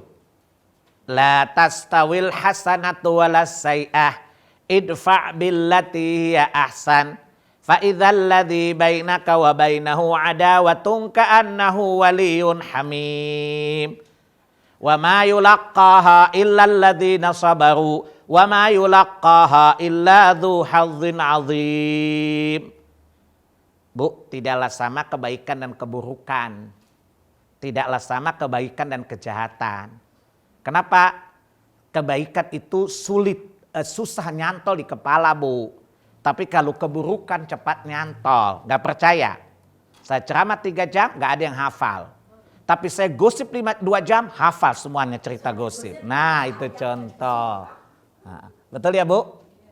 Kalau saya baca ayat yang sudah saya baca tadi, habis ini saya tanya Bu Murtiara, wallahu a'lam. Nah, tapi andai kata saya cerita kisah yang menghebohkan, saya tanya Bu Murtiara, langsung disambung kayak XL. Itulah asar ya, bekas dari kebaikan dan kejahatan itu berbeda ya pada jiwa manusia. Orang lebih cepat tanggap, lebih hafal keburukan daripada kebaikan. Yang kedua maksudnya apa? Menjadi orang baik itu susah. Jadi orang jelek itu mudah sekali. Kita udah 5 tahun, 6 tahun ngaji, kata Bu Soraya kan, maaf jangan tersinggung Bu Soraya ya. Ibu kalau ngaji pakai jilbab, kemana-mana gak pakai jilbab kan, proses. Itu ngaji udah lama aja begitu. Umpamanya contoh aja. Bu, merubah jadi orang baik itu susah. Tetapi orang berubah jadi orang jelek tidak hitungan hari loh. Betul? Jadi orang jelek dulu ketemu teman jelek sudah. Coba datang Bu Eli ngaji 2 jam jadi orang baik nih. Belum tentu jadi orang baik. Tapi coba Bu Eli pergi ke teman-teman. Mbak Eli tahu nggak? Uni Eli tahu nggak? Apa? Bla bla. Oh ya? Langsung nyambung nggak Bu? Itu gimana? Nah, itu yang Allah bilang. Keburukan dan kejahatan gak sama di jiwa manusia direspon. Nah, maka Allah melatih kita apa? Bagaimana? Idfa' billati ahsan. Karena susahnya jadi orang baik, jangan kita jadi orang jelek. Kalau orang berbuat jahat, jangan kita berbuat jahat. Karena itu bekasnya paling dalam. Maka tolaklah setiap keburukan itu dengan cara yang baik. Boleh jadi orang yang memusuhimu itu kelak menjadi kawan setiamu. Kan sering dalam perjalanan hidup kita pernah bilang gini, pernah kita paling benci si fulan kan, gue mau pengen cekik batang lehernya, gue patahin dia. Satu saat ketemu dia berubah total kan, baik bukan? Jadi kawan baik bukan? Nah itulah kehidupan yang boleh jadi kita anggap dulu buruk ternyata baik. Sebaliknya dulu Bu Kasih sama si Fulana itu friend gitu ya. Pokoknya soulmate banget deh. Kemana? Ke Jogja barengan. Sampai masuk pasar saja lumut dua-duanya ikut masuk. Ya, tapi Satu saat dua orang musuhan sampai tidak saling memaafkan, bukan? Betul, banyak dalam kisah hidup itu kan? Itu tadi Allah bilang tadi. Paham ya? Jadi menghadapi sesuatu jangan langsung kita memvonis itu tidak baik. Karena boleh jadi Allah bilang yang memusuhimu kelak menjadi kawan setiamu. Jadi orang memusuhi kita jangan kita langsung negatif thinking ya, kata Allah tadi ya. Sikapi dia dengan baik. Ya, sama dengan Musa dan Harun. Karena boleh jadi dia suatu saat menjadi kawan setiamu. Dan Bu, akhir dari ayat ini adalah tidak mungkin orang meyakini ini kalau dia tidak sabar. Betul? Karena untuk bersangka baik pada hal yang buruk, betul? Itu butuh kesabaran, bukan? Dan mengambil pelajaran dari kebaikan, itu juga butuh kesabaran, bukan? Maka Allah bilang, hal itu berat sih. Kecuali orang yang sabar dan orang yang punya kedudukan yang tinggi di sisi Allah Subhanahu wa ta'ala. Jelas pelajaran kita hari ini? Jelas ya? Kaidah yang kedua, asa antakrahu syai'an. Kesimpulannya, bila kita mengalami sesuatu yang jelek, yang tidak kita sukai, jangan kita berputus asa. Jangan kita sangka buruk. Jangan terburu memvonis. Pelajari, sabar, mempelajarinya, kemudian bersikap untuk bertindak. Sehingga sesuatu yang tidak kita sukai, kelak mendatangkan kebaikan pada akhirnya. Tapi kita tidak pakai bahasa orang Nasrani, indah pada akhirnya. Gak usah. Jelas ya? Kita pakai bahasa Islam saja bahwa kata Allah bahwa akan menjadi banyak kebaikan. Kebaikannya tidak satu Allah bilang tadi ya. Justru banyak sekali kebaikan-kebaikannya. Ada pertanyaan gak? Kalau enggak saya mau pulang. Kan suka-suka saya, kan tugas saya kesini ngajar. Ya, kalau ngajar materinya habis, ngapain juga dulu cerita dengan Bekasi, kan jadi fitnah kan? Silakan, tunggu dulu. Silakan Bu. Iya. Waalaikumsalam warahmatullahi wabarakatuh. Menanggapi yang tadi Ustaz bilang, jangan buru-buru bilang Allah sayang sama kita. Nah ini pengalaman saya pribadi. Saya punya anak 3, nomor 1, nomor 2 laki-laki, alhamdulillah pintar gitu, cepat nangkap. Giliran nomor 3 perempuan, saya sepenuh mati. Ngajarinnya susah sekali. Ini nggak lambat. Terus akhirnya saya menyadari sampai boleh nggak di situ saya bilang, dan memang sudah saya bilang sih, ya ini buktinya Allah masih sayang sama saya. Kalau seandainya 3 anak saya pintar, saya akan sombong. Baik. Anak saya dong. Nah itu Pernyataan. Nah, ini namanya menempatkan pernyataan tepat pada tempatnya ya. Bahwa apa? Ketika Allah memberi kita sesuatu tidak menyenangkan, kita menyangka Allah sayang kita kan? Kenapa? Karena boleh jadi yang tidak kita sukai baik, bukan? Sebab tadi 2 ayat itu kan berbeda, Bu. Yang tadi sikap ibu tidak sama dengan surah 89 Al-Fajr tadi. Iya, kalau dikasih baik-baik, Bu sayang saya. Nanti kalau dikasih jelek, kayaknya Tuhan gak sayang deh sama saya, kan gitu. Tapi ibu kan tepat.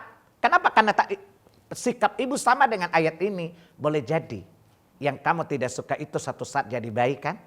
Berarti ibu tahu apa? Allah mencintai saya dengan caranya kan? Paham? Bukan, dia tidak hanya memberi aku kebaikan saja. Ya, ketika dia memberi aku anak yang cerdas, pada saat yang sama aku harus hati-hati dong. Karena boleh jadi dengan kecerdasannya kelak dia bisa menjadi jahat, bukan? Paham? Mestinya kan kita dikasih. Bukan Allah sayang saya, siapa tahu tadi Allah bilang kan? Nah, maka ketika ibu diberi anak yang cerdas, ibu mensyukuri nikmat, tapi hati-hati juga kan? Karena Allah bilang apa? Boleh jadi ketika kamu lupa ayat, aku berikan kebaikan lalu aku jatuhkan kamu kan? Ketika Allah memberi ibu anak yang lebih tidak bagus intelektualnya tadi atau inteligensinya, ibu mengatakan apa? Allah sayang saya. Dan ini cocok dengan ayat ini. Ibu tidak bersangka buruk pada Allah kan? Kata ibu kan bersangka baik pada Allah tadi ucapannya. Kenapa? Karena Allah punya rahasia yang tidak saya ketahui dengan anak ini kan? Boleh jadi anak-anak yang cerdas ini ibu saya suka bilang, saya tidak bedain kalian. Boleh jadi kamu pintar sesuatu pergi ke Amerika, saya tua-tua gak diurusin lagi. Paham ya? Dia yang sederhana akalnya, mungkin sekolah gak tinggi-tinggi dia ngerawat saya. Tetapi kewajiban saya bersyukur pada apa yang Allah berikan pada saya, lalu saya memperlakukan kalian dengan beri hak yang sama. Itulah orang tua yang bijak ya. Tidak boleh menampakkan, Karena dia pintar lalu dilebihkan. Ya, pada saat kita bersikap tidak adil kepada yang kurang, kita seakan ya Allah salah, ngapain kasih anak gue kayak gini, kan gitu. Tanpa kita sadari kan. Paham? Tapi kita katakan tadi, ya Allah aku tahu. Sesuatu yang aku sukai, engkau pasti menyediakan kebaikan di baliknya. Asal apa? Aku bersabar. Dan aku percaya akan takdirmu ya Allah. Paham? Karena Allah ingin menaikkan derajat orang dengan caranya. Bahwa Allah ketika ingin menaikkan derajat seseorang, tidak dengan diberinya kebaikan. Tapi justru kebanyakan diberikan yang tidak menyenangkan, bukan? Maka bersabar, lalu Allah menaikkan derajatnya. Dan tidak sedikit dari yang kita anggap buruk tadi, suatu saat dia menjadi baik. Contoh, apa saya suka bilang gini, jangan remeh, Bapak. Jadi kalau kita injak kotoran orang, kan kita suka marah-marah. Apa saya bilang, gak usah reaksi kayak gitu, cuci tangan, gak usah umpat itu kotoran. Sebab boleh jadi dia kotor, tapi kan dia menghumuskan tanah di situ. Jadi sesuatu yang kotor pun ada manfaatnya. Dan sikap kita tidak usah berlebihan. Lama-lama saya bilang kita ganti bapak aja deh. Paham ya? Atau satu saat kayak gitu mulai mau bicara, saya langsung respon. Mau nasihat ya, saya udah ngerti. Pasti ada baiknya. Iya kan?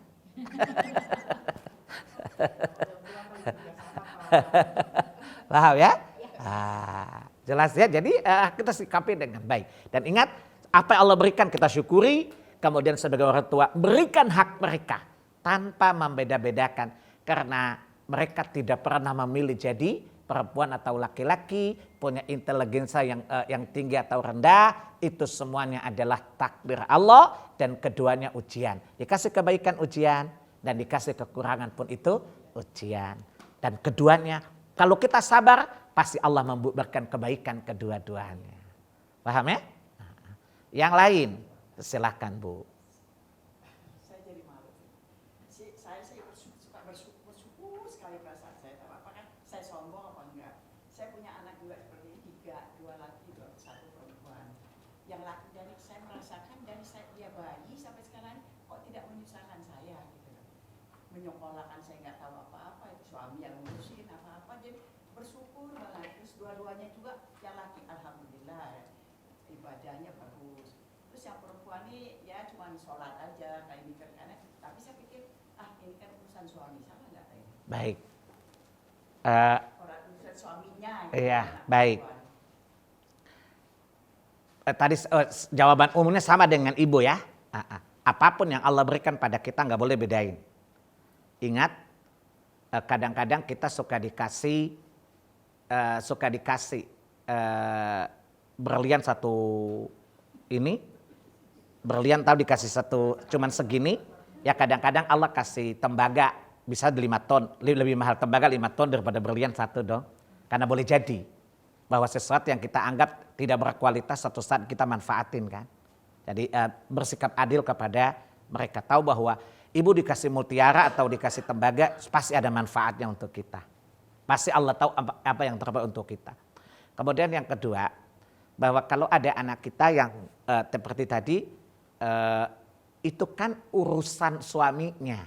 Saya nggak bilang salah, tapi keliru berat. Kenapa? Karena pada dasarnya kewajiban mendidik adalah orang tua terhadap anaknya. Itu kewajiban utama. Jelas ya? Kita udah ngasih tahu ya, kita mau nurut. Iya, jadi itu saya dudukan dasar dulu. Supaya kewajiban mendidik itu kewajiban orang tua.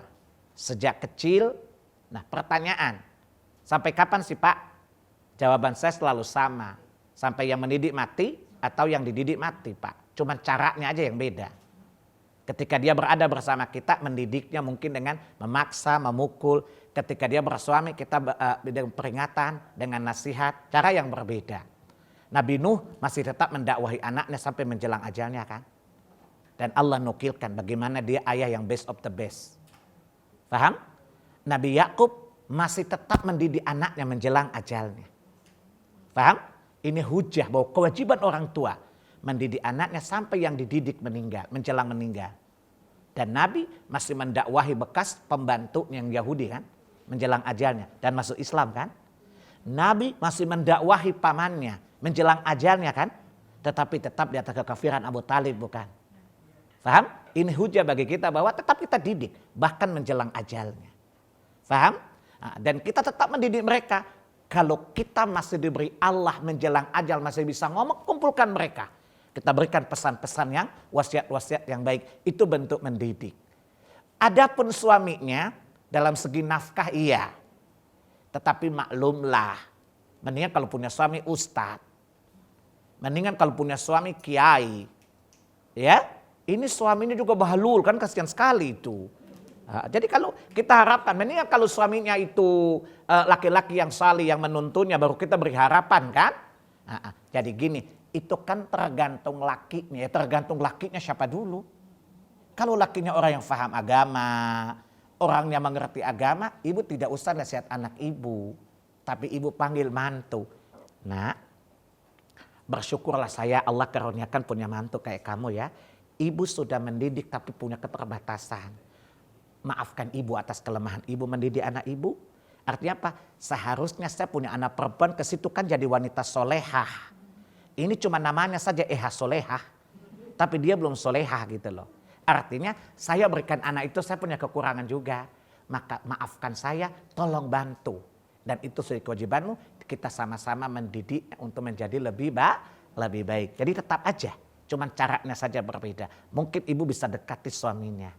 Paham? Jadi jangan bilang, itu kan tanggung jawabmu. Nanti suami bilang, ibu kasih barang retak ke sini suruh saya perbaiki loh bu. Kan boleh jadi kata kasarnya.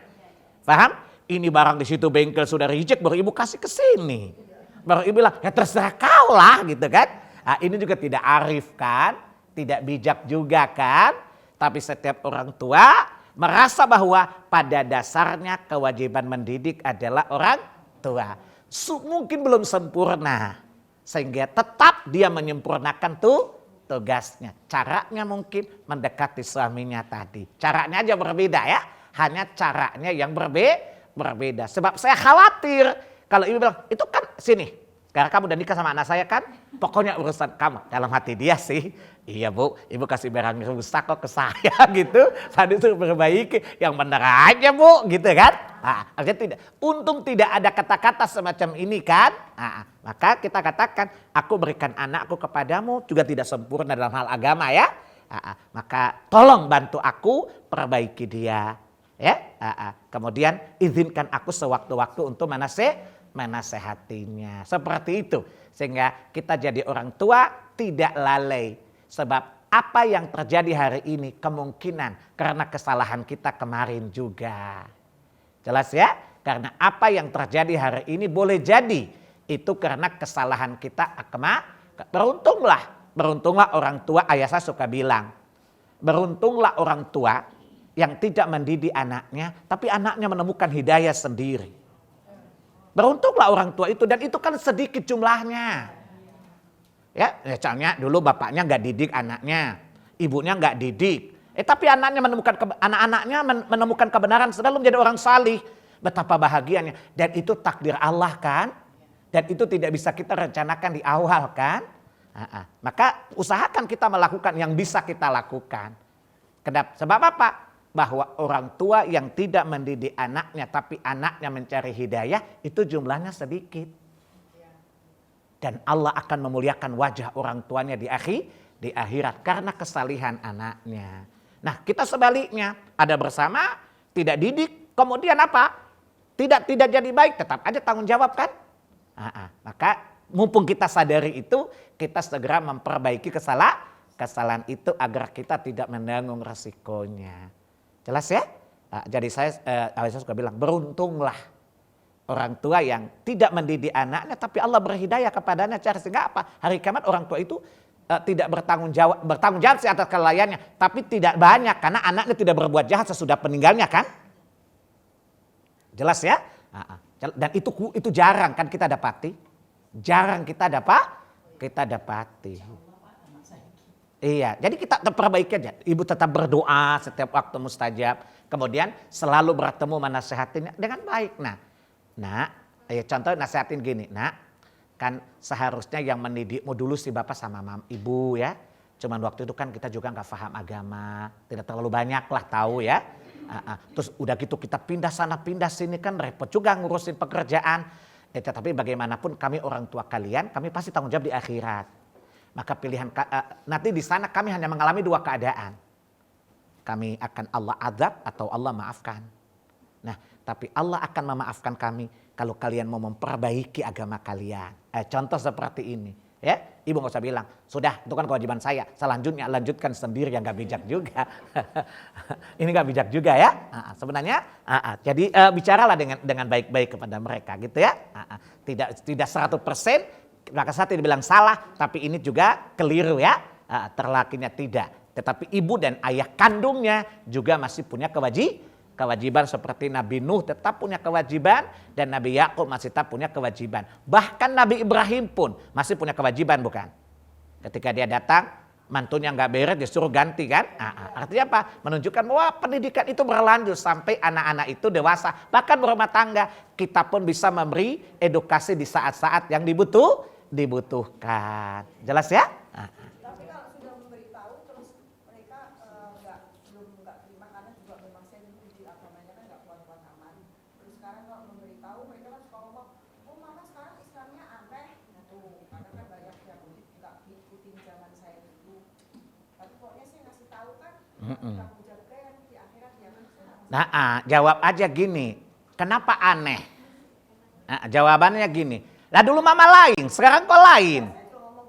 Bilang gini, dulu mama tuh agama berdasarkan keturunan, tidak belajar. Nah, sekarang mama belajar berdasarkan Al-Quran dan hadis, gitu loh. Jadi jelaskan aja dengan sabar. Di mana keanehannya?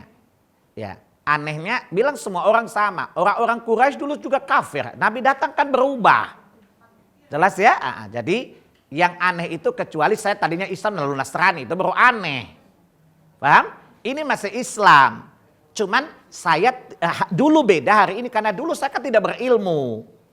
Saya hanya GP, ngaji kuping. Ya udah gitu saya anggap udahlah yang dicondet udah bener deh. Sampai saya ketemu Pak Salim aja hampir cekik batang lehernya Pak Salim kan. Jadi itulah kehidupan. Nah maka bilang gini, coba kalian pergi belajar di tempat ibu belajar. Kalian berdiskusi dengan ustadz-ustadz itu sendiri. Paham ya? Tapi hari kiamat jangan tuntut saya, kan saya sudah ingatkan. Selalu ingatkan mereka kepada akhirat. Jelas ya? Coba kalian pergi di tempat yang saya ngaji. Lalu silakan Anda diskusi sepuas-puasnya. Ya, kan kalau kalian dengar dari ustadznya langsung, dengan saya kan beda. Ya, jadi coba datang saja ke ustadz yang biasa ibu belajar. Kemudian silakan mau nanya apa saja yang ibu lihat aneh di saya. Nanti mereka menjelaskan dalilnya lebih jelas. Ya kalau punya laki bawa lakinya suruh dengar sendiri kayak Bu Nita, bawa lakinya saya rukyah gitu. Jadi para suami dibawa lah. Kan kadang-kadang aneh, coba bawa. Nah dengerin sendiri, diskusi sendiri, tanya sendiri. Kan gitu ya. Lama-lama oh iya sih. Gitu ya. Karena orang kedua menyampaikan kadang kala berbeda. Kecuali orang yang sama-sama tingkat keilmuannya kan. Berbeda. Sabar saja menghadapi anak-anak. Karena kata Allah, innama amwalukum wa auladukum fitnah. Harta dan anak itu ujian. Sekali lagi, kembali pada ayat kita. Mungkin hari ini dia nggak nerima. Jangan putus asa. Karena boleh jadi besok dia akan menerima dan lebih baik daripada ibunya. Boleh jadi. Maksud ayat tadi ya. Hari ini dia nolak. Jangan putus asa Bu. Boleh jadi Allah berhidayah kepadanya besok. Dan dia lebih baik dari ibunya. Banyak sekali kan. Ada anak. Ada anak yang dapat hidayah duluan. Kenal sunnah. Ibunya suka nantang. Pas ibunya ngaji, lebih fanatik ibunya daripada anaknya. Banyak sekali kejadian semacam itu. Lebih konsisten ibunya atau sebaliknya. Jadi jangan pernah putus asa. Ya? Iya. Jelas ya? Bahkan begitu dia itu berbalik, dia lebih duluan. Lihat dia lebih anaknya masih jilbabnya masih ini, dia udah lebih baik gitu. Kadang-kadang seperti itu ya. Jadi sekali banyak hikmah. Ya, jadi jangan pernah yakin ayat ini hari ini dia jelek. Jangan putus asa karena besok pasti insya Allah Allah berikan kebaikan di baliknya. Jadi ayat ini memberi kita harapan pada kondisi yang paling buruk sekalipun tetap berharap baik. Paham? Pada kondisi yang paling buruk sekalipun tetap berharap kebaikan dari kondisi kisah Nuh tadi, kisah ibunya Musa tadi, ya, kisah Nabi Yakub tadi. Ya, kisahnya Nabi Khidir tadi kan masih banyak. Artinya apa? Pada kondisi yang buruk sekalipun kita berharap kebaikan dari keburukan itu. Dan jangan pernah bersangka buruk kepada Allah Subhanahu wa taala. Saya kira itu dulu ya. Karena kalau saya lebih enak kan lebih suka sholat di Dewan Dakwah sih. Karena sholatnya lebih lama. Jadi sholat sunnahnya biasa lebih lama ya. Biasanya dia habis lohor sampai sholat biasa 15 menit. Jadi kita baca doa juga lebih lama gitu ya. Baik, saya kira itu dulu ya. Mudah-mudahan ada manfaatnya. Subhanakallahumma wa bihamdika asyhadu alla ilaha illa anta astaghfiruka wa atubu ilaik. Wassalamualaikum warahmatullahi wabarakatuh.